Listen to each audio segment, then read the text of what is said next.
अनीता, तुझे कितनी बार कहा है ऐसे अमीर और बिगड़े हुए लोगों के मुंह मत लगाकर। अनीता की मां सरिता जी ने अपनी बेटी को समझाते हुए कहा, जो आज भी यूनिवर्सिटी से उस अमीर जादे से झगड़ा करके आई थी। तो और क्या करूं मम्मी, जब देखो मेरे पीछे पड़ा रहता है। अगर उसे सबक नहीं सिखाऊंगी तो उसकी हिम्मत और भी बढ़ जाएगी। उसने अपना यूनिवर्सिटी बैग उतार कर दीवार पर लगी खूंटी पर लटकाया। इग्नोर कर दिया कर ऐसे लोगों को। हम लोग इतने पैसे वाले नहीं हैं कि इन लोगों से निपट सकें। भगवान न करे कल कला को कुछ गलत हो गया तो हम क्या करेंगे। हम गरीबों के पास तो सिर्फ एक इज्जत ही तो है, अगर वो भी चली जाए तो हम तो कहीं के न रहेंगे। कुछ नहीं होता मम्मी, हम गरीब हैं लेकिन डरपोक नहीं। अगर कल भी उस लड़के ने मुझसे बदतमीजी की तो मैं उसका मुंह तोड़ कर रख दूंगी। अनीता के इरादे बहुत खतरनाक थे, जबकि प्रीत, जो आजकल 12th के एग्जाम देने के बाद फ्री बैठी थी, बहन के ये तेवर देखकर पता नहीं क्यों अंदर से डर के मारे कांप उठी थी। उसे कुछ अनहोनी का एहसास हुआ था। और जब रात को दोनों बहनें सोने के लिए लेटीं तो प्रीत ने डरते डरते पूछा था, दीदी क्या वो लड़का आपको बहुत तंग करता है। अनीता ने मुड़कर छोटी बहन की ओर देखा। तू टेंशन न ले प्रीत, मैं ऐसे लड़कों को सीधा करना अच्छे से जानती हूँ। दीदी, ये लोग बहुत खतरनाक होते हैं। मैंने सुना है ये अपनी इंसल्ट का बदला बहुत बुरे तरीके से लेते हैं।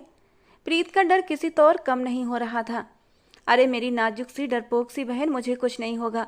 तुम्हारी बहन बहुत हिम्मत वाली है, अब सो जाओ, मुझे पढ़ाई करनी है। बहन को तसल्ली देते हुए अनीता स्टडी टेबल की तरफ बढ़ गई थी। लेकिन उसके तो बहमो गुमान में भी नहीं था कि कल उसके साथ कितना बड़ा भयानक हादसा होने वाला था।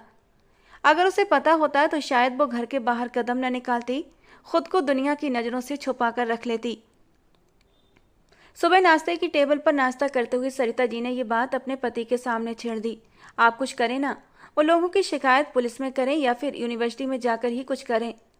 वो रात को ही अपने पति को अनीता का मामला बता चुकी थी कि एक लड़का उसे यूनिवर्सिटी में तंग करता है। मेरी इतनी हैसियत नहीं है सरिता कि मैं ऐसे अमीर लोगों से उलझ सकूं। मैंने तो पहले ही कहा था कि यूनिवर्सिटी के चक्कर बक्कर छोड़ो, बेटी के हाथ पीले करो और उसके फर्ज से आज़ाद हो जाओ। लेकिन नहीं, तुम्हें ही बेटियों को पढ़ाने का शौक चढ़ा था। अब देखो हो गया ना ये मामला। अब मैं क्या करूं, मेरी तो अब भी यही सलाह है, ये पढ़ाई छोड़कर अपने घर की हो जाओ। पापा, कैसी बेकार की बातें कर रहे हैं आप। अब मैं बिगड़े हुए लोगों से डरकर अपनी पढ़ाई छोड़ दूं, ये नामुमकिन है। मैं पढ़ लिख कर कुछ बनना चाहती हूँ, प्रीत के लिए कुछ करना चाहती हूँ, उसे उसके कदमों पर खड़ा करना चाहती हूँ। उसने प्यार से छोटी बहन के सर पर हाथ रखा था। अच्छा आप लोग परेशान मत हो, मैं प्रिंसिपल से जाकर बात कर लूँगी। माँ बाप को तसल्ली देते हुई अनीता घर से निकल चुकी थी, ये जाने बगैर कि अब इस घर में कभी लौटकर वापस नहीं आ पाएगी। किशोर राठौर अनीता के लगाए गए थप्पड़ को किसी भी तौर भुला नहीं पा रहा था। उसने अपने मन में बहुत खतरनाक प्लान बनाया था। अनीता घर से निकलकर यूनिवर्सिटी भी नहीं पहुंच पाई थी कि रास्ते से ही किशोर राठौर ने उसे अपनी गाड़ी में बिठा लिया और गाड़ी हवा से बातें करती हुई वहां से फरार हो गई। वो सीधा उसे लेकर अपने फार्म हाउस पर आया था। ये रात अनीता के लिए एक काली भयानक रात साबित हुई थी। किशोर के साथ साथ उसके 4 दोस्त भी थे। सुबह अनीता को खराब हालत में वो लोग सड़क पर छोड़कर फरार हो गए थे। उन्हें किसी बात का डर नहीं था, क्योंकि वो बहुत ही ऊंची पहुंच रखने वाले लोग थे। अनीता जैसे तैसे खुद को जबरदस्ती घसीट कर घर के अंदर दाखिल हुई थी। प्रीत अपनी सहेली के घर गई हुई थी और उसके पापा अपने काम पर, जबकि सरिता जी किचन में खाना बना रही थी। वो चुपचाप अपने कदमों को घसीटती हुई कमरे में चली गई और फिर चुपचाप इस बेदर्द दुनिया से मुंह मोड़ लिया। उसे अब जिंदा रहकर भी क्या करना था, जब उसके पास उसकी इज्जत ही नहीं थी। और जैसे ही घर वालों को ये पता लगा, उन पर एक कयामत टूट पड़ी थी। सरिता जी बेटी के बेजान वजूद को देखकर चीखें मार मार कर रो रही थीं। प्रीत तो बस पत्थर निगाहों से बहन को देखे जा रही थी। अनीता के पापा को ये खबर दी गई और वो भागे भागे घर आए थे। बेटी जिस हालत में थी वो देख न सके और चुपचाप आंसू बहाते हुए अपने कमरे में चले आए। आंखें बंद करके बेड पर लेट गए। उनका दिल इतना बड़ा सदमा सह न सका और वो चुपचाप इस दुनिया से चल बसे। एक ही घर से 2 मौतें हुई थीं, ये मंजर देखने वालों की आंखें नम कर गया था। प्रकृति का यही तो नियम है, मरने वालों के साथ मरा नहीं जाता। दोनों माँ बेटी तन्हा इस दुनिया में रह गई थीं, लेकिन अपनी जिंदगी को घसीटने के लिए। कभी प्रीत अपनी माँ को सहारा देती तो कभी सरिता जी अपनी बेटी प्रीत को संभालती।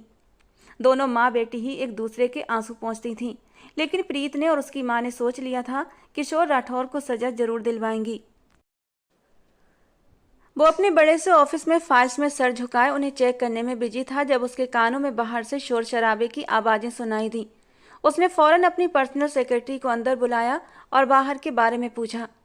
उसे पता चला कि एक लड़की है जो बगैर अपॉइंटमेंट के ऑफिस में आई है और जिसे गार्ड बाहर निकाल रहे हैं, मगर वो लड़की जिद पर अड़ी हुई है कि उसे तन्मय आर्या से हर कीमत पर मुलाकात करनी है। तन्मय आर्या कुछ देर सोचता रहा, फिर अपनी सेक्रेटरी को कहा कि उस लड़की को अंदर भेजो। जब वो लड़की अंदर दाखिल हुई तो तन्मय आर्या उसे देखता ही रह गया था। 17-18 साल की कमसिन लड़की, चेहरे पर मासूमियत, बड़ी बड़ी सुनहरी आंखें जिनमें तैरता पानी साफ नजर आ रहा था।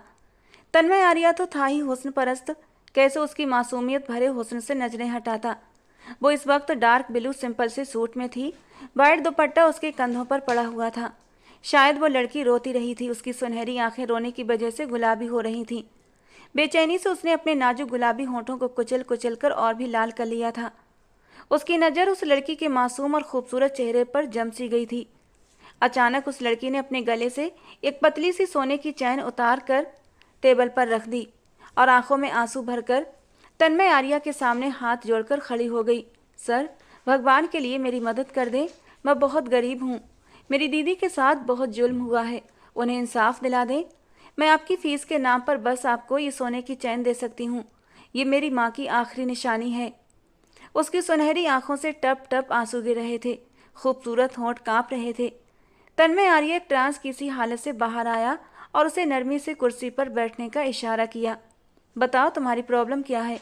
उसने बहुत ही नरम अंदाज में उससे पूछा था और धीरे धीरे वो उसे अपने सारी प्रॉब्लम बताने लगी।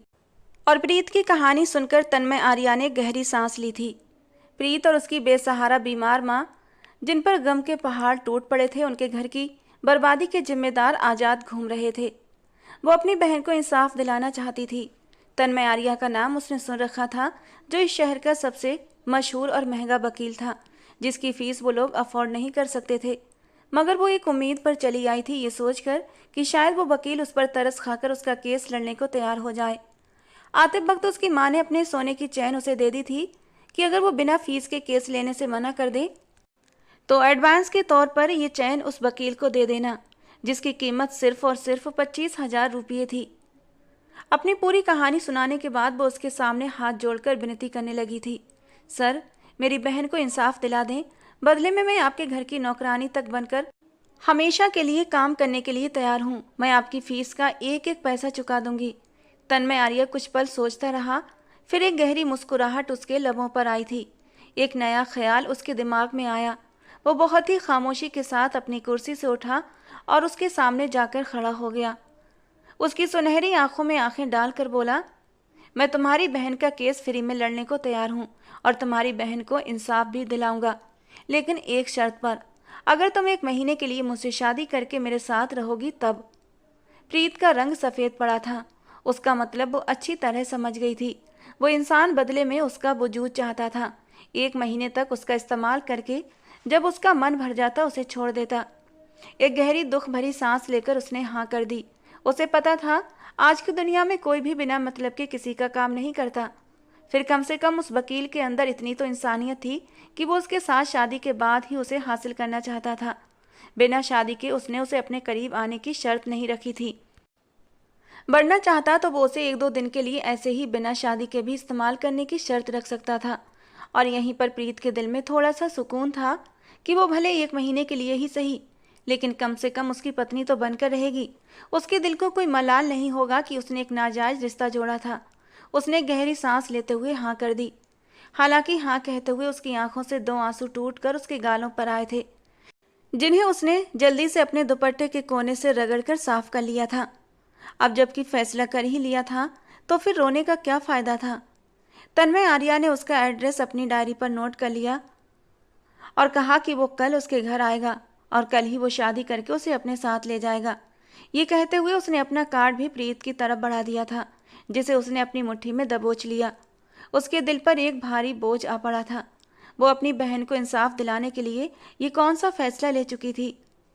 उसकी बहन की इज्जत खराब हुई थी अपनी बहन को इज्जत दिलाने, उसे इंसाफ दिलाने के लिए वो ये केस लड़ना चाहती थी, लेकिन यहाँ पर तो वो खुद ही अपनी इज्जत दांव पर लगा चुकी थी। क्या ये फैसला सही था? कहीं वो कोई बड़ी गलती तो नहीं करने जा रही थी? उसके दिलो दिमाग में एक जंग सी छिड़ी हुई थी, लेकिन उसने सोच लिया था कि मैं उन दरिंदों को यूं आज़ाद नहीं घूमने दूंगी जिन्होंने ज़बरदस्ती मेरी बहन के साथ जुल्म किया था। मैं तन्मय आर्या की तलाकशुदा पत्नी बनकर चाहे पूरी जिंदगी बैठी रहूं, लेकिन उन दरिंदों को सजा जरूर दिलवाऊंगी। यही सोचकर उसके दिल में सुकून की लहर दौड़ गई थी। घर आकर उसने अपनी माँ को सारी बात बता दी कि मम्मी, शायद हमारा भगवान हम पर कृपा किए हुए है, क्योंकि वो वकील हमारा केस लड़ने के लिए मान गया है। उसने नजरें चुराते हुए अपनी माँ को ये बात बताई थी। हालांकि शादी वाली बात उसने अभी अपनी माँ से छिपा ली थी। उसके अंदर हिम्मत ही नहीं थी। वो कैसे अपनी माँ को बताती कि वो कितना बड़ा सौदा करके आई थी, जबकि उसकी माँ की आंखों में आंसू चमकने लगे थे। उन्होंने बेटी को सीने से लगा लिया। मुझे उम्मीद थी प्रीत, हमें इंसाफ जरूर मिलेगा। लेकिन प्रीत, ये सब कुछ हुआ कैसे? वो तो बहुत बड़ा वकील है, लाखों में उसकी फीस होती है। फिर भला वो बिना फीस के लड़ने को कैसे मान गया? तुम जरूर मुझसे कुछ छुपा रही हो ना? मेरी आंखों में देखो।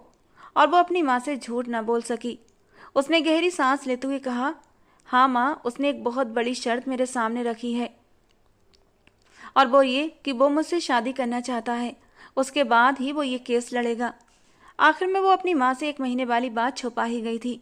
सारा सच बताकर वो इस वकील को हाथ से जाने नहीं देना चाहती थी, क्योंकि अगर उसकी माँ को 1 महीने की शादी की बात पता चल जाती तो वो हरगिज भी शादी की इजाज़त न देती। मम्मी, वो वकील कहता है कि अगर मैं उससे शादी कर लूँ तभी वो ये केस फ्री में लड़ेगा, वरना नहीं।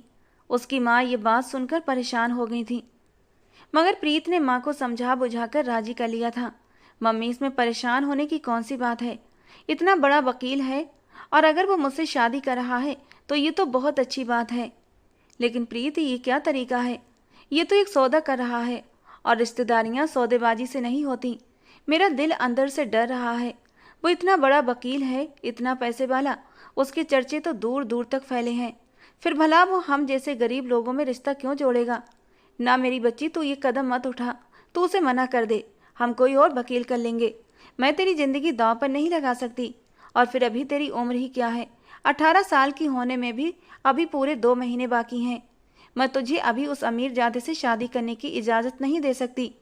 हाँ, अगर ये रिश्ता नॉर्मल तरीके से आता तो मैं कुछ सोच सकती थी, लेकिन इन हालात में हरगिज नहीं, जब उसने सौदेबाजी में ये शादी करने का फैसला किया है। जबकि प्रीत ने जैसे तैसे अपनी माँ को समझाकर राजी किया था कि मम्मी, इसके अलावा हमारे पास कोई दूसरा चारा नहीं। हमने अनीता दीदी को इंसाफ दिलाना है, और उसके लिए अगर मुझे अपनी कुर्बानी देनी पड़े तो मैं पीछे नहीं हटूंगी। उसकी माँ मजबूरी में गहरा सांस लेकर रह गई थी, लेकिन उनका दिल अंदर से परेशान था। और फिर उसी रात उसने तन्मय आर्या को भी फ़ोन किया था कि प्लीज़ ये 1 महीने वाली बात मेरी माँ को मत बताना। कोई बात नहीं, आप 1 महीने के बाद मुझे छोड़ देना, मैं कुछ नहीं कहूँगी।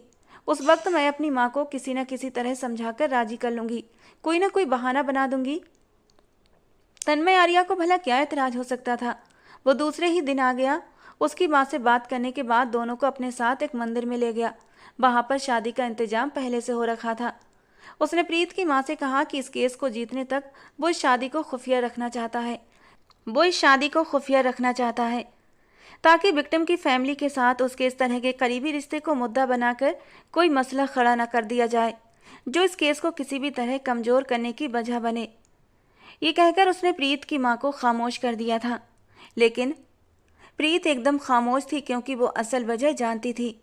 ये इंसान उसके वजूद का तलबगार था, उससे अपनी प्यास शांत करना चाहता था, और इसीलिए शादी को खुफिया रखना चाहता था। जब तक तन्मय आर्या उसकी बहन को इंसाफ न दिला देता, तब तक वो उसे अपनी परछाई भी नहीं पाने देगी। उसने मन ही मन एक बड़ा फैसला कर लिया था। शादी के बाद वो उन दोनों को लेकर अपने फ्लैट पर आया था। उसकी माँ साधना जी उसके रोकने के बावजूद थोड़ी देर के बाद अपने घर चली गई थी। उसकी उदासी देखकर तन्मय आर्या ने कहा, देखो प्रीत, परेशान ना हो, कल जाकर मैं तुम्हारी माँ को यहीं ले आऊँगा। उन्हें समझाऊंगा कि जब तक ये केस हैंडल न हो जाए वो हम लोगों के साथ ही रहें, क्योंकि उनकी सेफ्टी के लिए तुम्हारी माँ का हमारे पास होना सही रहेगा। प्रीत की टेंशन कुछ कुछ कम होने लगी थी। उसने एक नज़र उठाकर पूरे फ्लैट पर डाली। फ्लैट बहुत बड़ा और बहुत खूबसूरत था। आराम की हर चीज़ इस फ्लैट में मौजूद थी। काम करने के लिए एक नौकरानी भी मौजूद थी। पिंक फ्रॉक में हल्की सी ज्वेलरी और खूबसूरत लाइट मेकअप में वो बहुत प्यारी लग रही थी। वो उसका हाथ थामकर बेडरूम में ले आया और बेड पर बिठा दिया और खुद भी उसके करीब होकर बैठ गया। पहली बार प्रीत का दिल जोरों से धड़कने लगा था। उसने ये फैसला कर तो लिया था, लेकिन अब सामने बैठे हट्टे कट्टे मजबूत तन्मय आर्या को देखकर उसकी सांसें कहीं ना कहीं अटकने लगी थीं। डर के मारे वो एकदम बेड से उठकर खड़ी हुई। तन्मय आर्या ने उसके दूर होने पर हैरानी से उसे देखा। तुम मुझसे यूं दूर क्यों जा रही हो? आज तो हमारी शादी हुई है और आज हमारी शादी की पहली रात है। जबकि तन्मय आर्या की नज़रों में थोड़ी सी बेचैनी और गुस्सा भी था। प्रीत तो पहले ही प्लान कर चुकी थी, वो तन्मय को अपने करीब नहीं आने देगी जब तक कि उसकी बहन को इंसाफ न मिल जाए। उसने खुद को मजबूत करने की कोशिश की और थूक निगलते हुए बोली, जब तक मेरी दीदी को इंसाफ नहीं मिलेगा तब तक आप मेरे करीब नहीं आ सकते। ये सुनकर तन्मय आर्या को एक जोरदार झटका लगा था। वो तो कल से बेचैन था इस लड़की को हासिल करने के लिए, उसके नरम वजूद में डूब जाने के लिए, और अब वो उससे दूर जा रही थी। करीब आने की एक बहुत बड़ी शर्त भी रखती थी। उसे एक जोरदार झटका लगा था। वो एक तंजिया अंदाज में बोला, तुम पागल हो गई हो क्या? केस लड़ने और फिर अदालत का फैसला आने में काफ़ी टाइम लग जाता है और मैंने तुम्हें सिर्फ 1 महीने तक अपने पास रखना है। तब तक मैं क्या तुम्हें खाली दूर से देखता रहूँगा? मुझे नहीं पता, लेकिन मैं कह रही हूँ जब तक मेरी दीदी को इंसाफ नहीं मिलेगा तब तक मैं आपको अपने करीब हरगिज़ नहीं आने दूंगी। और अगर आपने मेरे साथ ज़बरदस्ती करने की कोशिश की तो याद रखना, मैं भी अपनी बहन की तरह खुदकुशी कर लूँगी, लेकिन मरने से पहले सोशल मीडिया पर आपके बारे में ज़रूर बताऊँगी। उसकी धमकी ने तन्मय आर्या को हैरान कर दिया। वो तो इस लड़की को बहुत मासूम समझ रहा था, मगर वो तो इस तरह बात कर रही थी जैसे कोई बहुत ही मैच्योर टाइप की चालाक औरत हो। उसका मजबूत अंदाज बता रहा था वो जो कह रही थी उस पर कर गुजरेगी। तन्मय आर्या की आंखों में गुस्सा नजर आने लगा था। तुमने ये शर्त शादी से पहले क्यों नहीं बताई थी? वो उसके सामने आकर उसे कंधों से पकड़कर गुस्से से बोला। ये छोटी सी लड़की तो एक तूफान निकली थी जो उसे अपने हुस्न से घायल करके अब तड़पाना चाहती थी। अगर पहले कह देती तो आप मुझे इनकार करके अपने ऑफिस से निकाल देते और फिर मैं किसके पास जाती? मुझे आपके पास उम्मीद की एक किरण नजर आई थी, फिर भला मैं इनकार क्यों करती? वो मासूमियत से बोली थी। तुम्हें क्या लगता है मैं तुम्हारी बात मान लूँगा? मैं कोई मामूली वकील नहीं हूँ जिस पर तुम भरोसा करो। प्रीत की शर्त सुनकर तन्मय आर्या को बहुत गुस्सा आया था। मुझे माफ़ कर दें जो मैंने आपको पहले नहीं बताया, लेकिन अब मैं आखिरी दम तक यही कहूँगी कि मेरी यही शर्त है। अगर आपको मंजूर नहीं है तो मैं चली जाती हूँ। उसके शब्दों पर तन्मय आर्या का गुस्सा 7वें आसमान पर पहुँच चुका था। उसका दिमाग भग से उड़ गया। तुम्हारा दिमाग तो ख़राब नहीं है लड़की? शादी हुई है हमारी, कोई मजाक या मामूली बात नहीं होती। शादी जैसा बंधन बहुत पवित्र होता है। मैं चाहता तो तुम्हें शादी के बिना ही अपने पास रखने की डिमांड रख सकता था, उसके बदले ही तुम्हारी बहन का केस लड़ने की बात करता, लेकिन तुम मेरे दिल को भा गई थी। मैं तुम्हारे साथ वक्त गुजारना चाहता था, लेकिन एक जायज़ रिश्ते के साथ, इसीलिए मैंने शादी की बात रखी थी। और अब तुम मुझसे शादी जैसे रिश्ते का मजाक उड़ा रही हो। तुम इस डील को इतनी आसानी से ख़त्म कैसे कर सकती हो भला? तो वही तो मैं आपको समझाना चाहती हूँ कि मैं आपकी पत्नी हूँ। जब तक आप नहीं चाहेंगे मैं कहीं नहीं जा सकती। इस शादी से अपनी मर्जी से जान नहीं छुड़ा सकती। फिर भला आपको भरोसा क्यों नहीं? जो मैं चाहती हूँ वो करके दिखा दें, बदले में मैं खुद आपके सामने पेश हो जाऊंगी और उफ तक नहीं करूंगी। जरूरी तो नहीं कि 1 ही महीने में आप मुझसे अपने दिल का सुकून हासिल कर लें। आप अपना काम ख़त्म कर लें, उसके बाद जब तक आप चाहें मुझसे सुकून हासिल करते रहना, और उसके बाद जब मुझसे दिल भर जाए मुझे छोड़ देना। आंखों की नमी हथेलियों से साफ करते हुए प्रीत ने बहुत हिम्मत से कहा था। बात भरोसा करने या ना करने की नहीं है प्रीत, बात यह है कि मेरे अंदर सब्र और बर्दाश्त की बहुत कमी है। तुम खूबसूरत हो, कमसिन हो, सबसे बड़ी बात यह कि मेरी पत्नी हो। मैं एक ही छत के नीचे तुम्हें छुए बगैर कैसे रह सकता हूँ भला? खुद पर इतना कंट्रोल कैसे करूँ? वो एक लाचारी से उसे ऊपर से नीचे तक देखकर बोला था। तो क्या आप इतने कमज़ोर नफ्स के इंसान हैं? मुझे अंदाज़ा नहीं था इस बात का। प्रीत ने एक तंज कसा था। उसके तंज पर तन्मय आर्या एक गहरी सांस भरकर रह गया और एक ठंडी निगाह उस पर डालकर कमरे से बाहर चला गया। खूबसूरती उसकी हमेशा से कमजोरी रही थी, हालांकि वो खुद भी शानदार पर्सनालिटी का मालिक था। उसकी जिंदगी में न जाने कितनी लड़कियां आईं और सबकी सब हसीन थीं, जिनके साथ उसने अच्छा वक्त भी गुजारा था। और लड़कियों के साथ वो अपनी सारी हदें भी पार कर जाता था, और ये खुद लड़की की मर्जी से ही होता था। वो जबरदस्ती का कायल नहीं था। जब लड़की खुद अपनी मर्जी से उसकी तरफ बढ़ती तभी वो कदम आगे बढ़ाता था। अगर लड़की की मर्जी न होती तो वो उसको हाथ भी नहीं लगाता था। हालांकि इससे पहले उसने लड़कियों के साथ रिश्ते तो बनाए, लेकिन जायज नहीं। वो लड़कियों के साथ उनकी मर्जी के साथ वक्त गुजार कर उन्हें छोड़ देता था। शादी तो उसके लिए बस एक सपना ही रह गई थी। कभी उसका मन ही नहीं किया किसी लड़की को अपनी जिंदगी में शामिल करने का। ये सारे काम करते करते अब उसका दिल भी भर गया था। एक बहुत लंबे समय से उसकी जिंदगी में अब कोई लड़की नहीं आई थी, मगर उस दिन जब उसके ऑफिस में कमसिन सी वो मासूम सी प्रीत आई और उसकी नज़र उसके मासूम हुस्न पर पड़ी तो तन्मय का दिल घायल हो गया और एक बार फिर पुरानी फीलिंग्स जाग उठी। दिल उसे पाने के लिए मचल उठा। मगर उसे ये भी मालूम था मिडिल क्लास लड़कियां गर्लफ्रेंड बनने पर तो कभी राजी ना होंगी। इसीलिए उसने 1 महीने की शादी की शर्त रख दी थी, क्योंकि उसे मालूम था हर लड़की की तरह इस लड़की से भी कुछ ही टाइम बाद उसका दिल भर जाएगा। मगर यहाँ तो उल्टा ही हिसाब हो गया था। ये लड़की तो उसे अपने करीब आने से इनकारी हो गई थी। जबरदस्ती करना उसे पसंद नहीं था, और अगर जबरदस्ती करता भी तो जिस तरह की धमकी ये लड़की दे रही थी, उसके बाद ये जबरदस्ती उसे बहुत महंगी पड़ सकती थी। और इसीलिए वो कुछ समय के लिए खामोश हो गया था। मगर उसका इरादा उस लड़की की शर्त मानने का हरगिज नहीं था। उसने सोच लिया था अभी वो गुस्से में है, जज्बात में बहकर ये कदम उठा गई है, धीरे धीरे वो खुद ही उसकी संगत के लिए राजी हो जाएगी। वो उसे किसी न किसी तरह कन्विंस कर ही लेगा। वो इंसान था और इंसान के अंदर जज्बात तो होते ही हैं। जब सामने खूबसूरत पत्नी मौजूद हो तो कैसे खुद पर काबू पा सकता था। प्रीत की बहन अनीता के केस पर भी अब उसने काम करना शुरू कर दिया था, और कुछ ही दिनों में उसे बहुत अच्छी तरह अंदाजा हो गया था कि केस बहुत ज़्यादा पेचीदा हो सकता है, क्योंकि जो लोग इस केस में जुड़े हुए थे वो सब ऊंचे ऊंचे ख़ानदान से संबंध रखते थे, जिनके सरों पर बहुत ऊंची पहुंच थी। जो लड़का इसमें ख़ास तौर पर इन्वॉल्व था, यानी कि किशोर राठौर, वो एक नेता का बेटा था। वो इस तरह के कई केसेस अपनी ताकत के बल पर पहले भी जीत चुका था। इसलिए अब भी उसे उम्मीद थी कि किशोर राठौर और उसके साथियों को वो कानून की गिरफ्त में लाकर ही रहेगा, चाहे उसके लिए उसे सोशल मीडिया और औरतों की सुरक्षा के लिए सरगर्म एनजीओ का सहारा क्यों न लेना पड़े, तो वो जरूर लेगा। जैसे ही ये केस लोगों की नज़र में आया, हर तरफ हलचल सी मच गई थी। जनता की तरफ से किशोर राठौर और उसके दोस्तों की गिरफ्तारी और उन्हें सजा दिलवाने की नारेबाजी सोशल मीडिया पर शुरू हो चुकी थी। तन्मय प्रीत को सामने नहीं लाया था, सिर्फ उसकी मां सरिता जी ही सामने आई थी। प्रीत को सामने न लाने की वजह शायद ये थी कि वक्ती तौर पर ही सही, मगर वो उसकी इज्जत बन चुकी थी और वो नहीं चाहता था कि उसे दुनिया की नज़र में लाए। ऐसे केसेस में अमूमन मुलजिमों की तरफ से विक्टिम के घर वालों पर दबाव डाला जाता है केस वापस लेने के लिए। उन्हें डराया धमकाया जाता है। इसीलिए वो सब कुछ पहले से ही प्लानिंग कर चुका था। सरिता जी के पास अब ऐसी कोई कमजोरी नहीं थी जिसके बलबूते पर मुजरिम उन पर दबाव बनाते और उन्हें कमजोर करने की कोशिश करते। हालांकि सरिता जी की भी उसने पूरी हिफाजत की थी। वो पहले ही उन्हें अपने पास ले आया था। इस केस में उसे बहुत भागदौड़ करनी पड़ रही थी। अगर वो मशहूर वकील न होता और मजबूत बैकग्राउंड न रखता होता तो ऐसी ऊंची पहुंच के मुजरिमों के लिए उसे खरीदना या रास्ते से हटाना मुश्किल काम न था।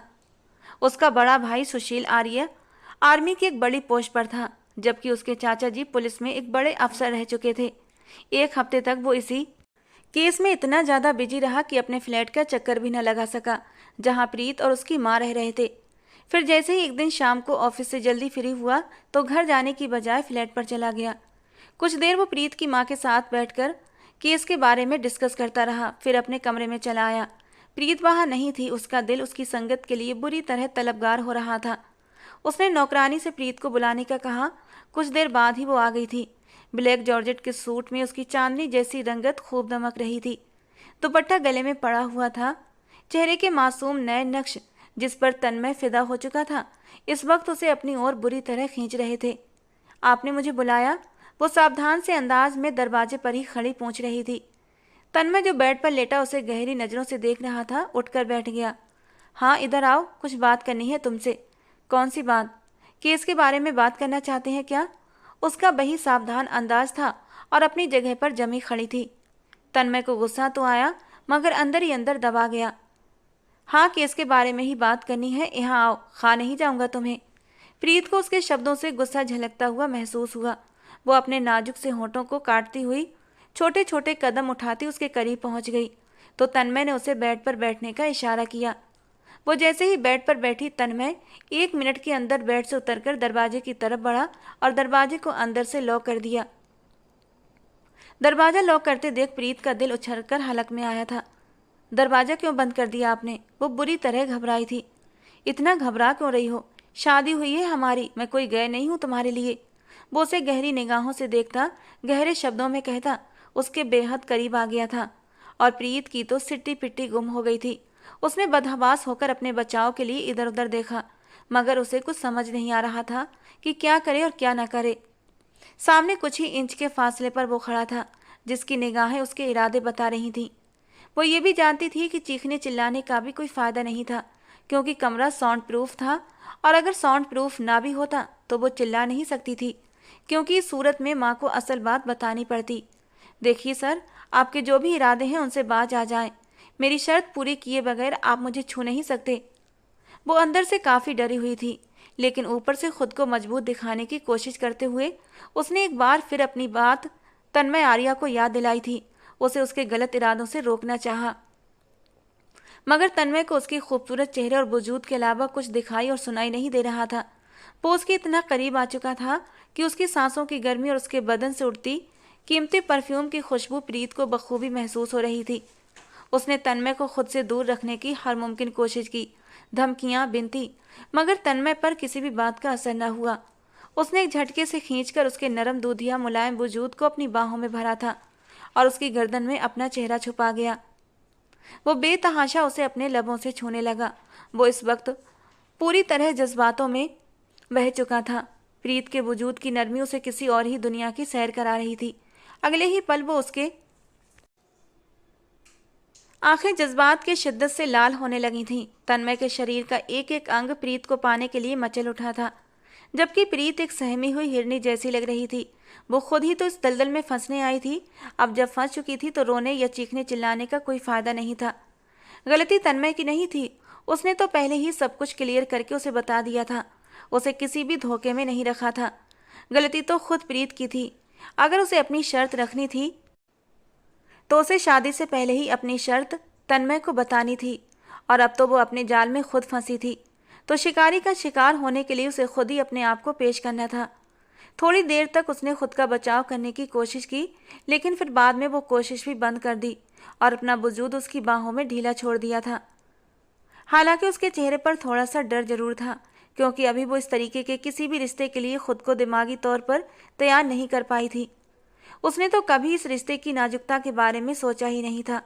उसके चेहरे पर फैला डर और उसके वजूद के कंपन को महसूस करके एक पल के लिए तन्मय चौंका जरूर था। फिर उसके लबों पर एक हल्की सी मुस्कान आई थी। वो उसके गालों को अपनी उंगलियों से छूते हुए बहुत ही मदहोश अंदाज में बोला था, मुझे पता है तुम इस वक्त डर रही हो, लेकिन तुम्हें डरने की बिल्कुल भी ज़रूरत नहीं है। तुम मुझे बहुत पसंद हो। तुम्हें मैं एक बार नहीं बार बार पाना चाहता हूँ। और नाजुक फूलों की खुशबू को महसूस किया जाता है, उन्हें मसल कर फेंक नहीं दिया जाता। सारा डर अपने दिलो दिमाग से निकाल दो। मैं इन खूबसूरत पलों में तुम्हारा साथ चाहता हूँ। आई होप तुम्हें भी मेरी संगत में सुकून मिलेगा। ये कहते कहते उसने एक झटके से उसे अपनी बाहों में समेट लिया था। लाइट बंद करता हुआ वो उसे बेड पर लेकर आया था।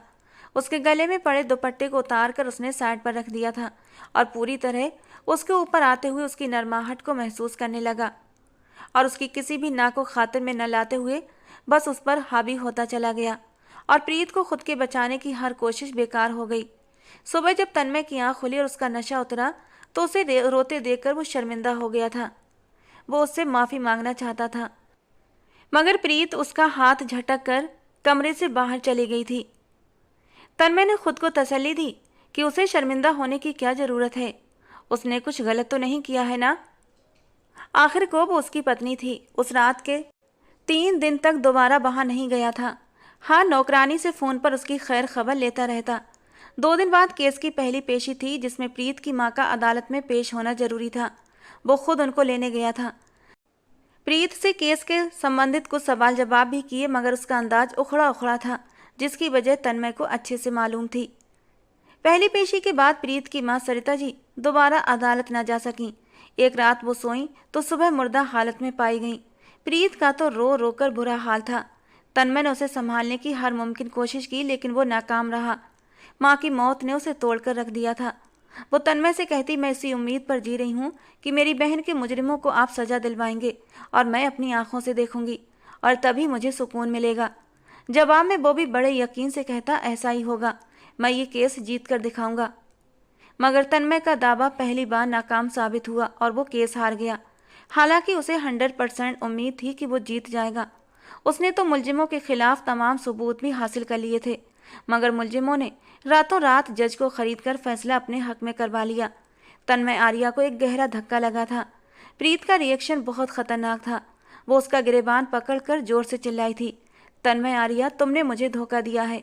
मेरा वजूद जबरदस्ती हासिल करके अपना मतलब पूरा किया है और मुझे सजा देने के लिए जानबूझकर केस हार गए या फिर दूसरी पार्टी से रिश्वत खाई है। मैं तुम्हें कभी माफ़ नहीं करूंगी। वो फूट फूट कर रो पड़ी। तन्मय ने हालांकि उसे समझाने और उसे यकीन दिलाने की बहुत कोशिश की कि उसने उसे धोखा नहीं दिया है और ना ही उसने रिश्वत ली है, मगर वो मानने को तैयार नहीं थी। तन्मय के रोकने के बावजूद वो उसे बुरा भला कहती उसके घर से चली गई। उसके जाने के बाद वो बेचैन हो गया था। एक तरफ केस हारने का दुख था तो दूसरी तरफ प्रीत की बदगुमानी और चले जाने का। और अगले दिन वो दिल के हाथों मजबूर होकर उसके घर जा पहुंचा, मगर उसे वहां न पाकर परेशान हो गया। उसके मोहल्ले वालों के अनुसार वो तो यहाँ आई ही नहीं थी। वो बहुत परेशान हो गया था और उसे ढूंढता रहा, क्योंकि वो उसकी पत्नी थी। ऐसे कैसे वो उससे लापरवाह हो जाता। 2 दिन की कोशिश के बाद प्रीत तो ना मिली, मगर उसके बारे में एक छोटा सा क्लू मिल गया था। जिस दिन वो उसके घर से निकली थी, रोड पर एक काली गाड़ी उसके सामने आई थी, जिसमें मौजूद कुछ नकाबपोश लोगों ने जबरदस्ती उसे गाड़ी में बिठा लिया था। ये सीन सड़क पर लगे सीसीटीवी कैमरे में रिकॉर्ड हुआ था और ये सब जानकर तन्मय आर्या गुस्से के मारे बिफर उठा था। उसे समझ आ गया था ऐसी हरकत कौन कर सकता है। जरूर ये किशोर राठौर ही कर सकता था। जब तक वो उसके घर में रही सुरक्षित थी, जैसे ही बाहर निकली घात लगाए शिकारियों ने उसे पकड़ लिया था। उसे समझ नहीं आ रहा था बिना सबूत के किशोर राठौर के गिरेबान पर हाथ कैसे डाले। अगर ये खबर मीडिया तक आ जाती तो उसकी अपनी भी बदनामी होती। सोच विचार करने के बाद उसने अपने एक बहुत ही करीबी दोस्त विकास से मशवरा किया था, तो उसने बदले में किशोर राठौर की बहन को उठाने को कहा कि उससे डील की जा सके। किशोर राठौर की बहन भी प्रीत की ही हम उम्र थी। कई दिन की निगरानी के बाद तन्मय उसे उठाने में कामयाब हो गया और फिर किशोर राठौर से कांटेक्ट करके कहा, अगर अपनी बहन चाहते हो तो मेरी पत्नी मेरे हवाले कर दो। पहले तो किशोर राठौर पागल कुत्ते की तरह रिएक्ट करने लगा। इस बात से ही इनकारी हो गया कि उसने तन्मय आर्या की पत्नी को किडनैप किया है। मगर जब तन्मय ने उसे संगीन नतीजे की धमकियां दी, तब जाकर वो नॉर्मल हुआ और प्रीत को सही सलामत पाकर तन्मय की जान में जान आई थी। वो जिस वक्त बेडरूम में दाखिल हुआ, वो घुटनों में सर दिए बुरी तरह रो रही थी। वो उसके करीब जा बैठा और उसे प्यार से पुकारा, मगर ना तो प्रीत ने जवाब दिया और ना ही उसके रोने में कमी आई। तन्मय ने धीरे से उसके बाजू पर हाथ रखा तो वो यूं उछली जैसे करंट लगा हो। हाथ मत लगाइए मुझे, वरना बहुत बुरा अंजाम भुगतना पड़ेगा आपको। सूजी हुई लाल आंखों और गालों पर बहते आंसुओं के साथ वो गुस्से से उंगली उठाते हुए तन्मय को वार्न कर रही थी। देखो प्रीत, तुम बेकार में ही मुझ पर गुस्सा कर रही हो। मैंने हर मुमकिन कोशिश की थी, मगर मुजरिम बहुत ही चालाक थे। उन्होंने बहुत ही सफाई से केस अपने हक में ले लिया था। तन्मय ने सफाई देनी चाहिए, मगर प्रीत बेहद गुस्से से उसकी बात काट कर बोली, सफाई देने की जरूरत नहीं। जो इंसान आज तक कोई केस नहीं हारा, वो मेरा केस कैसे हार गया? सिर्फ इसलिए ना कि मैं भारी फीस न दे सकी और मुजरिमों ने जेब गर्म कर दी आपकी, और आप जानबूझकर ये केस हार गए। Just shut up. उसके फिर से रिश्वत के इल्जाम पर तन्मय के तन बदन में आग लगी थी और अचानक ही उसका हाथ उठा और प्रीत के नाजुक गाल पर जा पड़ा। वो गाल पर हाथ रखे हैरान सी उसे देखे गई। अगले ही पल वो चेहरे पर दोनों हाथ रखकर जोर जोर से रोने लगी। तन्मय गहरी सांस लेता हुआ अपने गुस्से को कंट्रोल करने लगा। कुछ देर बाद उसका गुस्सा ठंडा हुआ तो प्रीत को रोता देखकर उसे शर्मिंदगी ने घेर लिया। सॉरी यार, बट तुम्हें गलत फहमी हुई है, ऐसा कुछ भी नहीं था। मुझे दौलत की कमी नहीं है, आज तक मैंने कभी हराम का पैसा नहीं कमाया। प्लीज़ ये दोबारा मत सोचना कि मैं रिश्वतखोर हूँ। मैं ये बात बर्दाश्त नहीं कर पाता। वो अपने बालों में हाथ घुमाता बेबसी से बोला था। प्रीत ने कोई जवाब न दिया, बस रोती रही। तो वो उसके करीब आकर बैठा। प्लीज़ प्रीत, रोना बंद करो। मैं वादा करता हूँ इस केस को दोबारा अदालत में दायर करूँगा और इस बार उन्हें जीतने नहीं दूंगा। तुम्हारी दीदी को इंसाफ जरूर मिलेगा। वो तसल्ली भरे अंदाज में बोला, मगर प्रीत भड़क कर बोली, नहीं चाहिए इंसाफ, ना ही मुझे अब भरोसा है आपकी किसी भी बात पर। मुझे अपने घर जाना है अभी और इसी वक्त। वो रोते हुए उठ बैठी। तन्मय परेशान हो गया। अब तुम इस घर से नहीं जाओगी प्रीत, क्योंकि बाहर तुम सुरक्षित नहीं हो। देख लिया ना तुमने। ये तो मेरा धन्यवाद करो, तुम मेरी पत्नी थी। इस वजह से अगवा करने के बावजूद किशोर राठौर ने तुम्हें कोई नुकसान नहीं पहुंचाया, क्योंकि वो जानता था अगर ऐसा कुछ करता तो फिर मेरे हाथों बच न पाता। आपको मेरी चिंता करने की जरूरत नहीं। चाहे अब वो दोबारा मुझे अगवा कर ले या फिर चाहे मुझे जान से ही क्यों ना मार दे, आपको कोई लेना देना नहीं। और ना ही मैंने पहले आपसे कहा था कि मुझे बचाने आओ। सो अपने काम से काम रखो और मेरी जान छोड़ दो। वो गुस्से से बोली, कैसे अपने काम से काम रखूं? पत्नी हो तुम मेरी। तन्मय ने हल्का सा मुस्कुराकर कहा, पत्नी हूं तो तलाक देकर ये रिश्ता खत्म कर दें। वो बिना सोचे समझे कह गई। जज सटा, प्रीत फिजूल की बातें करके मुझे गुस्सा दिलाकर दोबारा हाथ उठाने पर मजबूर मत करो। तन्मय के माथे पर बल पड़े थे। कुछ गलत नहीं कहा मैंने। 1 महीने का कॉन्ट्रैक्ट था, अब खत्म हो गया 1 महीना। सो आजाद करें मुझे। इंसाफ तो मेरी बहन को आप दिला ही चुके हैं, प्रीत ने तंजिया अंदाज में कहा। तन्मय ने अपने होंठ भींचे और फिर कुछ पल बाद सर्द अंदाज में बोला, कॉन्ट्रैक्ट मैरिज वाली बात, उस शर्त को भूल जाओ, क्योंकि जब तुम्हारा काम मैं नहीं कर पाया तो इस कॉन्ट्रैक्ट वाली शर्त की भी अब कोई अहमियत नहीं। वो उससे नजरें चुराते हुए बोला था। हालांकि सच तो ये था कि उसका दिल उसे छोड़ने के लिए राजी ही नहीं था। क्या मतलब? प्रीत ने हैरानी से उसे देखा। मतलब ये कि तुम मेरी पत्नी हो और अब हमेशा रहोगी। उसने प्रीत की आंखों में आंखें डालकर पूरी सच्चाई के साथ ये बात कही थी। अगर मुझे डिवोर्स नहीं देंगे तो मैं अदालत के जरिए आपसे तलाक लूंगी। जो बात उसके दिमाग में आई वो एकदम कह गई, जबकि प्रीत की बात पर तन्मय के होठों पर एक हल्की सी मुस्कान आई थी। एक वकील को धमकी दे रही हो और बिना फीस के? मेरे बगैर तुम्हारा केस लड़ेगा कौन? और मैं अपने खिलाफ तो कम से कम तुम्हारा केस हरगिज नहीं लड़ने वाला। तन्मय शरारती अंदाज में कहते हुए उसकी बात को मजाक में उड़ा गया।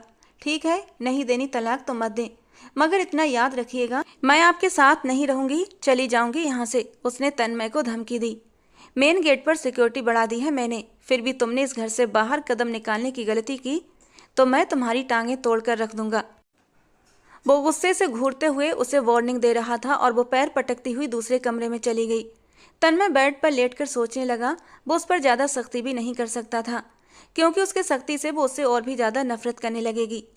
अभी कुछ देर पहले जो हाथ उठाया उसका भी उसे पछतावा हो रहा था। अगले कई दिनों तक वो उसे मनाने की कोशिश करता रहा, मगर वो किसी भी तरह मान नहीं रही थी। तन्मय दिल के हाथों मजबूर था, क्योंकि इन दिनों जब वो उसे ढूंढ रहा था तब उसे बुरी तरह एहसास हुआ था कि वो तो उसकी मोहब्बत में गिरफ्तार हो चुका था।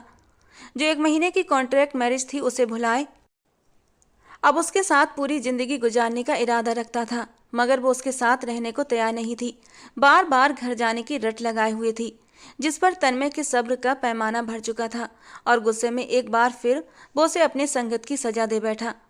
हालांकि तन्मय ने सोचा था जब तक प्रीत का दिल उसकी तरफ साफ नहीं हो जाता वो उसके करीब अब दोबारा नहीं जाएगा, लेकिन अपने दिल का क्या करता जो बार बार प्रीत के लिए मचलता था। और उस दिन भी वो उस पर चीख चिल्ला रही थी, गुस्सा कर रही थी। जब आगे बढ़कर तन्मय ने उसे अपनी बाहों में समेट कर उसके होठों पर अपने प्यार की मोहर लगाते हुए उसे खामोश करा दिया था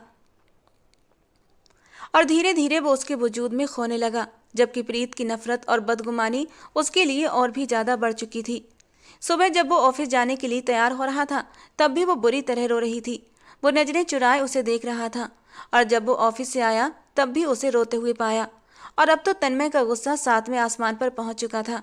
वो गुस्से से बुरी तरह झुंझलाया। आखिर तुम्हारे साथ प्रॉब्लम क्या है प्रीत? जायज रिश्ता है हमारे बीच। अगर तुम्हारे करीब आया हूं तो कौन सा पाप कर दिया? मेरी मर्जी के बगैर क्यों आए? तुम एक बहुत ही घटिया और हवस परस्त इंसान हो। वो रोते हुए चिल्लाई थी, जबकि तन्मय का दिमाग घूम गया। उसे गुस्सा कम आता था, मगर जब भी आता बहुत तेज आता था। क्या कहा? मैं हवस परस्त हूँ? तन्मय ने गुस्से के आलम में उसकी कलाई को अपनी सख्त पकड़ में जकड़ते हुए जोर से झटक दिया तो प्रीत की दर्द के मारे चीख निकल गई। दोबारा मेरे लिए ऐसे घटिया शब्द इस्तेमाल किए तो फिर अपना हाल देखना। वो उसे सोफे पर धकेल कर दहाड़ा तो प्रीत की डर से जबान बंद हो गई। और फिर दोबारा से उसने तन्मय से बदतमीजी नहीं की थी, मगर सीधे मुंह बात भी नहीं करती थी। कुछ दिनों से उसकी तबीयत खराब रहने लगी थी। तन्मय ने कई बार डॉक्टर के पास चलने को कहा, मगर वो राजी नहीं होती थी। एक दिन वो डॉक्टर को घर पर ही ले आया। डॉक्टर ने चेकअप के बाद जो खुशखबरी सुनाई, तन्मय बहुत खुश हुआ था, मगर वो गुमसुम हो गई। तन्मय पर अभी गुस्सा और नफरत कम नहीं हुई थी कि उसकी निशानी भी आ गई कोख में। गम गुस्से से उसका वजूद जल उठा। उसने बड़ी मुश्किलों से अपनी हालत पर काबू पाया और तन्मय के सामने खामोश रही, वरना उसका दिल तो कर रहा था उस इंसान का गला दबा दे जिसने उसे धोखा देकर उसे इस झंझट में फंसा दिया था। वरना उसकी उम्र ही क्या थी, सिर्फ 18 साल। उसने दिल में पक्का इरादा कर लिया था, वो उसके इरादों पर पानी फेर कर रहेगी। दूसरी तरफ तन्मय बाप बनने की खबर से न सिर्फ खुश था, बल्कि अब उसे अपने खानदान से इंट्रोड्यूस भी कराने का सोच रहा था। उसकी फैमिली में सिर्फ उसकी दादी और उसके दादा ही थे। माँ बाप का तो सालों पहले एक एक्सीडेंट में देहांत हो चुका था। उसके बाद दादा और दादी ने ही उसे और उसके भाई को पाल पोस कर बड़ा किया था। उसके भाई सतीश आर्या जो कुछ साल पहले ही अमेरिका चले गए थे अपनी फैमिली के साथ। वो जानता था दादी और दादा को अपनी शादी का बताया तो उसे बहुत डांट सुनने को मिलेगी। फिलहाल वो दोनों सतीश भाई के पास अमेरिका गए हुए थे। जैसे ही वो वापस आते, तन्मय अपनी शादी के बारे में उन्हें बताने का इरादा रखता था और दिमागी तौर पर हर डांट के लिए खुद को तैयार कर चुका था। रात को ही उसने प्रीत से कहा था कि कल मैं तुम्हें अपने घर ले जाऊंगा, अपनी फैमिली के पास। प्रीत जवाब में बिल्कुल खामोश रही। तन्मय नहीं जानता था उसके दिमाग में क्या चल रहा है, क्योंकि अब वो किसी भी तरह का रिएक्शन शो नहीं करती थी। खामोश सोचों में गुम रहती, यहाँ तक कि उसके करीब आने पर भी उसे दूर जाने की कोशिश नहीं करती थी, बल्कि बहुत ही सुकून से उसकी बाहों में खुद को ढीला छोड़ देती। एक दिन जब वो सोकर उठा और अपना मोबाइल ऑन किया तो हैरान रह गया। उसके फेसबुक अकाउंट से एक ऐसी पोस्ट की गई थी जो उसके करियर की तबाही की वजह बन सकती थी। पोस्ट में लिखा था कि मैं स्वीकार करता हूं, मैंने अनीता के केस में मुलजिमों से रिश्वत ली थी, जिसकी वजह से जानबूझकर मुझे हारना पड़ा। पोस्ट को किए 10 घंटे हो चुके थे और अब तक हजारों की तादाद में लोग देख भी चुके थे और कमेंट भी कर चुके थे। वो फौरन ही समझ गया ये किसकी हरकत हो सकती है। रात को सोने से पहले उसने किसी वजह से अपने मोबाइल का पासवर्ड हटाया था और फिर लगाना भूल गया। यही उससे गलती हुई थी। उसके सोने के बाद प्रीत को ये हरकत करने का मौका मिल गया। उसके दोस्तों की, क्लाइंट्स की मैसेज और कॉल आ रहे थे। हर कोई जानना चाहता था क्या वाकई उसने ऐसा किया था। तन्मय ने जल्दी से न सिर्फ पोस्ट डिलीट की, बल्कि दूसरी पोस्ट लिखकर बताया कि मेरा अकाउंट कुछ घंटे के लिए हैक हो गया था और जिसने हैक किया था उसी ने ये हरकत की है। प्रीत जो ये हरकत करने के बाद अपने दिल ही दिल में डर रही थी, हैरान रह गई जब तन्मय ने उससे कुछ भी नहीं कहा। शायद इस तरह खुद को अच्छा दिखाकर ये साबित करना चाहता है कि वो उसे कितना प्यार करता है। मैं तो उसे ऐसी सजा दूंगी कि खुद के किए पर पछताएगा, प्रीत ने नफरत से सोचा। हालांकि वो उसका हर मुमकिन ख्याल रखता था, मगर उसके साथ उसकी कड़ी निगरानी भी करता था, क्योंकि उसे प्रीत पर भरोसा नहीं था। इसीलिए उसके अकेले बाहर जाने पर पाबंदी थी। चेकअप के लिए जाना होता तो वो उसे खुद लेकर जाता था। एक दिन वो ऑफिस में था जब अचानक प्रीत ने उसे फ़ोन करके पार्क जाने की इजाज़त मांगी। उसका कहना था कि घर में पड़े पड़े उसका दम घुट रहा है। न चाहते हुए भी तन्मय ने उसे इजाज़त दे दी थी, लेकिन उसने नौकरानी को फ़ोन करके प्रीत का ख़ास ध्यान रखने को बोला था। लेकिन प्रीत नौकरानी को बड़ी ही सफाई से चकमा देकर फरार हो गई। तन्मय आर्या को पता चला तो उसके पैरों तले से ज़मीन निकल गई। न जाने ये लड़की क्यों अपनी ही दुश्मन बनी हुई थी। अब की बार वो अकेली नहीं थी, उसकी कोख में तन्मय आर्या की औलाद भी थी, जिसकी वजह से वो खुद को पल पल मरता महसूस कर रहा था। पहले तो उसने उसे अपने तौर पर ढूंढने की कोशिश की और फिर नाकामी पर अपने एक पुलिस ऑफिसर दोस्त की मदद भी ली, मगर 1 महीना गुजर गया और प्रीत का कुछ पता न चला। वो गायब हुई तो ऐसे गायब हुई जैसे जमीन खा गई या फिर आसमान निगल गया। तन्मय बहुत दर्द में जिंदगी गुजार रहा था। उसकी एक ही ख्वाहिश थी, एक बार उसे मिल जाती तो उसे ऐसी सजा देता कि वो दोबारा इस तरह की हरकत करने के काबिल न रहती। उसे प्रीत पर बहुत गुस्सा आ रहा था। अगर वो उसके सामने होती तो उस पर सारा गुस्सा निकाल देता। महीने पर महीने गुजरते चले गए और प्रीत को ढूंढने में वो नाकाम रहा। और फिर एक दिन पुलिस को एक लड़की की बॉडी मिली जो प्रेग्नेंट थी। चेहरा पहचान के काबिल नहीं था, मगर बाकी पहचान उसके कपड़े बता रहे थे। उस लड़की की बॉडी पर वही कपड़े थे जो कपड़े पहनकर प्रीत घर से फरार हुई थी। वो प्रीत की ही बॉडी है। ये खबर सुनकर तन्मय आर्या बहुत रोया था। उसको रोता देखकर आसपास मौजूद खड़े लोगों की आंखें भी भीग गई थीं। वो इस कदर मजबूत पर्सनालिटी का मालिक, अपने गुस्से के लिए मशहूर वकील, आज किस तरह फूट फूट कर रो रहा था। हर कोई उसे हैरानी और भीगी आंखों से देख रहा था। उसके दोस्त उसे घटनास्थल से मुश्किल से उठाकर लाए थे। ये गम उसके दिमाग पर कुछ ज़्यादा ही सवार हो गया था और उसने खुद को अपने कमरे में कैद कर लिया था। लेकिन फिर धीरे धीरे दादा और दादी की कोशिशों से वो नॉर्मल हुआ और अपने काम में खुद को बुरी तरह बिजी कर लिया। लेकिन इस सब के बावजूद वो प्रीत और अपने बच्चे की यादों को दिमाग से निकाल नहीं पाया था। वो एकदम टूट कर रह गया था। न किसी से बात करता, न हंसता मुस्कुराता था, बस जिंदगी को जैसे बोझ की तरह धकेल रहा था। 3 साल गुजरने के बावजूद वो प्रीत को किसी भी तौर भूलने में नाकाम रहा था। दादा और दादी जब भी उसे शादी का कहते वो नाराज हो जाता। यहाँ तक कि उसके दादा उसकी शादी की हसरत लिए इस दुनिया से चल बसे। उस दिन भी जब वो ऑफिस से घर आया तो दादी उसके सामने वही टॉपिक लेकर बैठ गई। तन्मय, आखिर कब तक यूं ही घूमते रहोगे? 32 साल के हो गए हो, न जाने किस वक्त मेरी आंखें बंद हो जाएं। मैं तुम्हारे बच्चों को गोद में खिलाकर मरना चाहती हूँ। मेरी ख्वाहिश पूरी कर दो बेटा। दादी ने उसके सामने हाथ फैला दिए। तन्मय ने गहरा सांस लेकर उन्हें दुख से देखा। आप जानती हैं ना दादी, मैंने शादी कर ली थी। मेरी तो औलाद भी इस दुनिया में आने वाली थी, मगर मेरी किस्मत अच्छी नहीं थी जो मुझे खुशी रास नहीं आई। अब मैं दोबारा ये तजुर्बा नहीं दोहराना चाहता। तन्मय, जरूरी तो नहीं हर लड़की एक जैसी निकले। उसने तुम्हारी मोहब्बत की कदर नहीं की, तुम्हारा कहना नहीं माना और देखो सजा पाली। अब तुम खुद को तन्हा रखकर अपनी दादी को तो सजा मत दो, जिसने तुम्हें कितनी मुश्किलों से पाल पोस कर बड़ा किया है। दादी अपनी बात कहकर मुंह पर दुपट्टा रखकर रोने लगी। तन्मय ने बेबसी से कुछ पल उन्हें देखा, फिर हार मानते हुए बोला, प्लीज दादी रोइए मत, आप जो कहेंगी वही होगा। ये बात उसने दिल पर पत्थर रखकर कही थी, मगर दादी को बड़ी खुशी मिली। उन्होंने फौरन ही उसके लिए लड़कियां देखना शुरू कर दी और जिस दिन उन्होंने उसके लिए लड़की फाइनल की, उसी दिन उसके पास अनीता जैसा एक और केस आया था। इस बार भी मुलजिम किशोर राठौर और उसके दोस्त ही थे, जिन्होंने सुरभि नाम की लड़की का इस्तेमाल किया था। लड़की ने अपनी जान लेने की कोशिश की थी मगर बच गई थी। उसके घर वालों ने तन्मय आर्या को इस केस के लिए हायर किया। अनीता की तरह वो गरीब घर की लड़की नहीं थी। तन्मय आर्या एक नए इरादे से इस केस में लग गया। इस बार वो किशोर राठौर को बचने का कोई मौका नहीं देना चाहता था। अगर इस बार वो कानून की पकड़ में आ जाता तो अनीता को भी इंसाफ मिल जाता, जिसके लिए वो हमेशा गिल्टी फील करता था, जिसकी वजह से उसे अपनी मोहब्बत को खोना पड़ा था। उसकी शादी के फंक्शन शुरू हो चुके थे। सोशल मीडिया इसको कवरेज कर रहा था, मगर उसके पास इस केस की वजह से अपनी शादी के फंक्शन अटेंड करने के लिए वक्त नहीं था, और जिसकी वजह से दादी भी उससे बहुत नाराज थी। मगर उसका सारा ध्यान सिर्फ और सिर्फ अपने केस पर था। जिस दिन उसकी बारात थी उस दिन भी मुश्किल से टाइम निकालकर वो शादी हॉल पहुंचा था। शादी से पहले दादी ने उसे उसकी मंगेतर पायल की तस्वीर भी दिखाई थी, जिसे उसने यूं ही सरसरी अंदाज में देखा था। हालांकि दादी ने तो उससे ये भी कहा था कि तुम पायल से मिल लो, लेकिन उसके पास टाइम नहीं था। वो नहीं जानता था ये पायल नाम की लड़की नेचर और मिजाज की कैसी होगी, लेकिन शादी वाली रात उसे अच्छे से अंदाजा हो गया था। पायल खूबसूरत होने के साथ साथ अच्छी खासी बोल्ड लड़की थी। जिस तरह उसने तन्मय के साथ बेबाकी से खुद को उसकी बाहों में पेश कर दिया, तन्मय को उसके नेचर का अंदाजा अच्छे से हो गया था। लेकिन इस सब के बावजूद न जाने क्यों तन्मय का दिल उसकी तरफ खींच न सका। पायल की बेबाकी देखकर उसे प्रीत का खुद से बचना, शर्माना और चेहरे पर फैली लाली याद आती रही। पायल के साथ होते हुए भी वो प्रीत को मिस करता रहा और अफसोस से सोचता, काश वो उसकी जिंदगी में होती तो उसकी जगह ये औरत न लेती।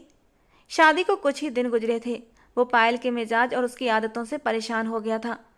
ऑफिस में होता तो फोन कर करके नाक में दम कर देती, घर पर होता तो हर वक्त चिपकने की कोशिश करती, बार बार वक्त न देने की शिकायत करती, घूमने के लिए जिद करती। जबकि तन्मय इस सबसे झुंझलाहट का शिकार हो चुका था। वो इस केस की वजह से दिमागी तौर पर वैसे ही डिस्टर्ब रहता था, क्योंकि इस बार वो हारना नहीं चाहता था।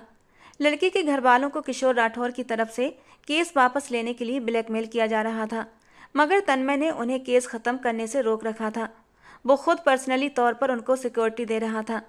किशोर राठौर जब लड़की के घर वालों को डराने और केस खत्म करवाने में नाकाम रहा तो उसने तन्मय आर्या पर हमला करवा दिया। खुशकिस्मती से तन्मय आर्या की जान बच गई थी। इस हादसे का सोशल मीडिया पर बहुत चर्चा हुआ। जब तन्मय के भाई सतीश आर्या को इस केस की खबर हुई तो वो भी अमेरिका से हिंदुस्तान आ गए और उन्होंने भी तन्मय का साथ दिया। अब तन्मय अकेला नहीं था। सतीश आर्या की बहुत ऊंचे लोगों में जान पहचान थी, जिसको इस्तेमाल करते हुए उन्होंने किशोर राठौर के बाप की सारी कोशिशों पर पानी फेरते हुए तन्मय पर कातिलाना हमला करने के जुर्म में किशोर राठौर को गिरफ्तार करवा दिया। जब वो एक बार सलाखों के पीछे चला गया तो तन्मय के लिए सुरभि और अनीता के केस के सारे सबूत इकट्ठे करना कोई मुश्किल काम नहीं रहा था। और फिर उसने सारे सबूत इकट्ठे करके उन्हें अदालत में पेश कर दिया। इस बार सबूत ने किशोर राठौर की गर्दन जकड़ ली। अनीता का केस भी दोबारा खुल गया। किशोर राठौर के बाप की लाख कोशिशों के बावजूद भी किशोर राठौर को 20 साल की कैद और 10 लाख जुर्माना, और उसके दोस्तों को भी 10 लाख जुर्माना और 20 साल की कैद सुनाई गई थी। तन्मय उस दिन बहुत खुश था, बल्कि प्रीत को याद करके रोया भी था। केस जीतने की खुशी में पायल उससे पार्टी मांग रही थी। पहली बार वो दिल से मुस्कुराया और हामी भरते हुए शाम को उसे तैयार रहने का कहकर जल्दी आने का वादा करके ऑफिस चला गया। अभी उसे ऑफिस आए कुछ ही देर गुजरी थी जब उसकी सेक्रेटरी ने उसे एक लड़की के बारे में बताया जो उससे मिलना चाहती थी। तन्मय ने अपॉइंटमेंट का पूछा तो सिक्योरिटी ने कहा, नहीं सर, अपॉइंटमेंट नहीं है। वो कहती है कि उसे आपसे किसी केस के सिलसिले में नहीं मिलना, बल्कि कोई पर्सनल काम है। तन्मय ने कुछ सोचकर सेक्रेटरी को उसे अंदर भेजने को कहा। फिर जैसे ही वो अंदर आई, तन्मय ने उसे पर निगाह उठाई तो जैसे पलटना भूल गई थी। वो अपनी जगह पत्थर रह गया। उसे अपनी आंखों पर यकीन न आया। उसके सामने प्रीत खड़ी थी, जिसे वो मुर्दा समझकर सब्र कर चुका था। पूरे 3 साल और 2 महीने के बाद वो उसके सामने खड़ी थी। तुम? वो उसे बेयकीनी से देखता बड़ी मुश्किल से अपनी जगह से उठकर उसके करीब आया था। प्रीत नजरें झुकाए होंठ काट रही थी। तन्मय पलकें झपकाए बगैर उसे देखता रहा। प्रीत से अपनी टांगों पर खड़ा रहना दुश्वार हो गया था। वो गहरी सांस लेती कुर्सी पर बैठ गई। तन्मय की निगाहों में अभी भी बेयकीनी थी, जिसे देखकर वो शर्मिंदा हो गई और धीरे धीरे उसे अपने बारे में सब बताने लगी कि किस तरह वो उसका घर छोड़कर अपनी दूर पार की मासी के पास दूसरे शहर चली गई थी ताकि वो उसे ढूंढ ना पाए। 2 साल तक वो उससे नफरत करती रही और जब उसे पता चला कि तन्मय ने किशोर राठौर को सजा दिलवाई है तो वो उसका धन्यवाद करने और अपनी गलतियों की माफ़ी मांगने आई है। वो धीरे धीरे बोल रही थी और तन्मय पत्थर बना उसे सुन रहा था।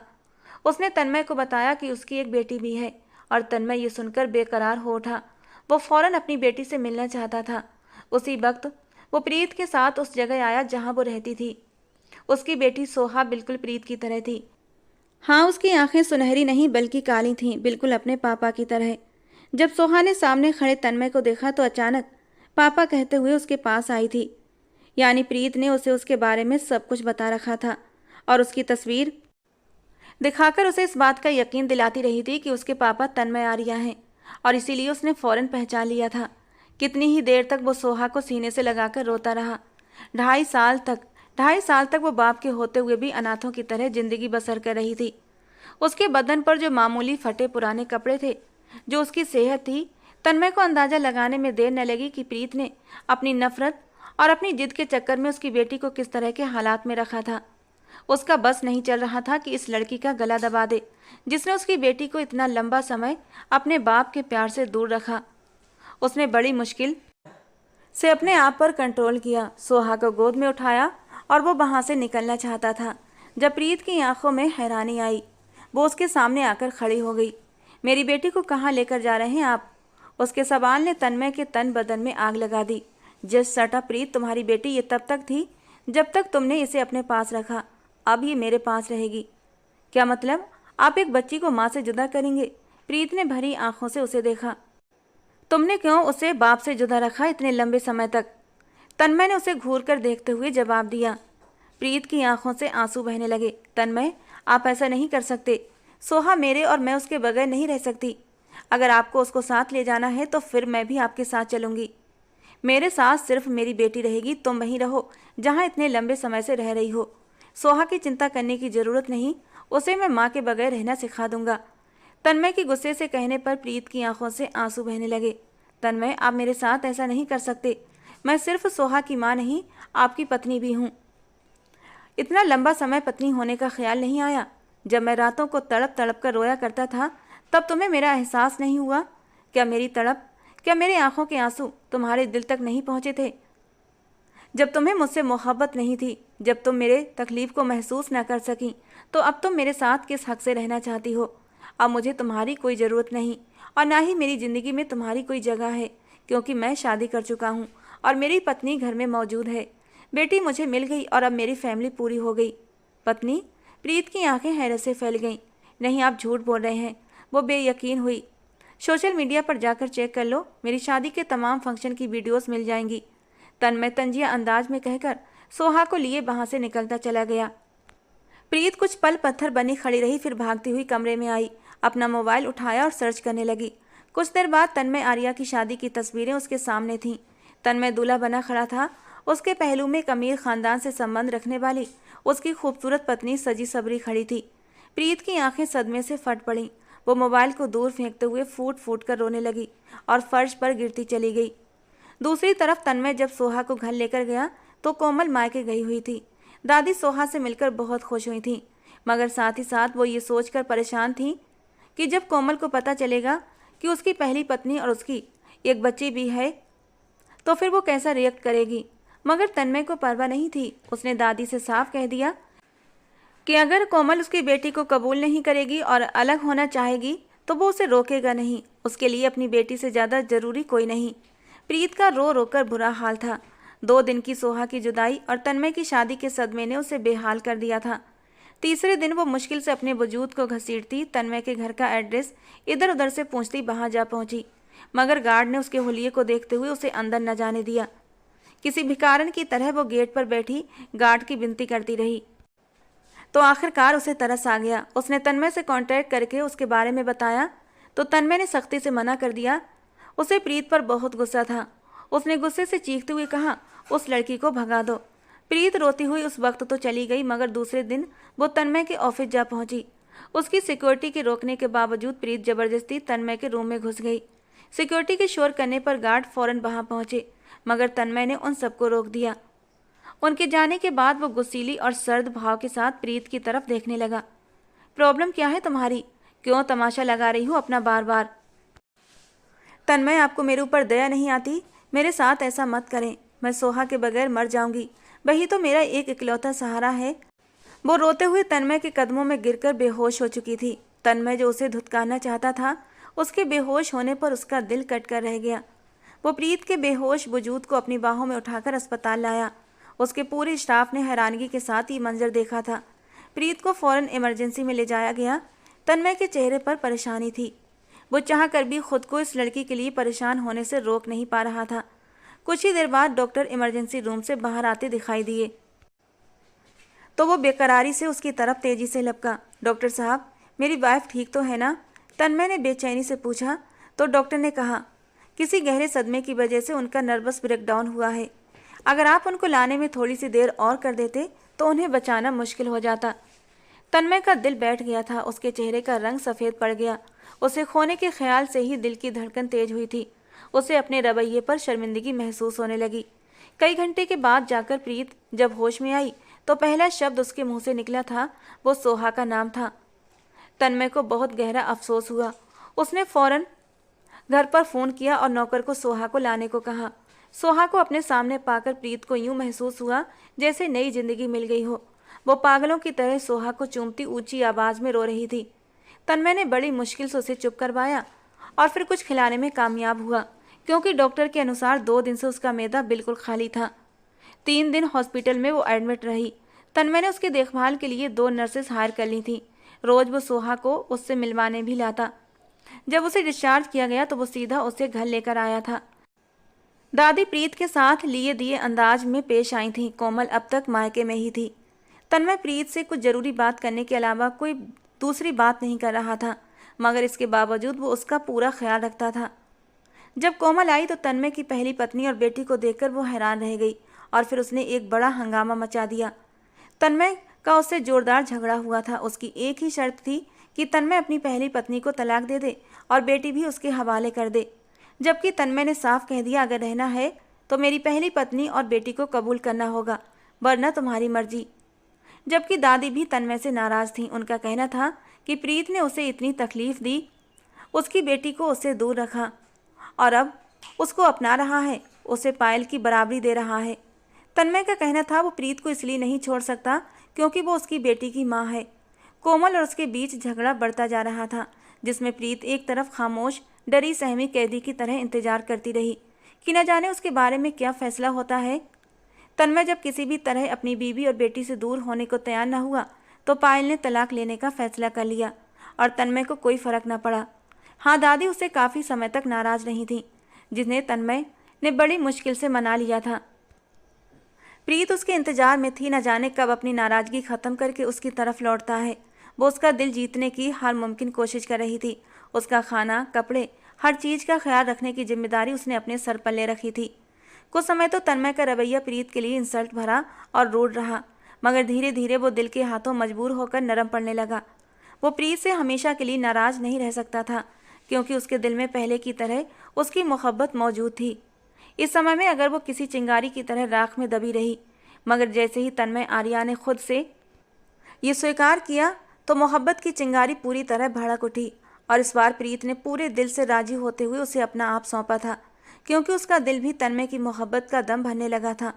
उसने ये लंबा समय तन्मय के बगैर कैसे काटा ये वही जानती थी, लेकिन अना की ऊंची दीवार जो वो तोड़ न सकी और उसकी बेटी को इतने समय तक उससे दूर रखा।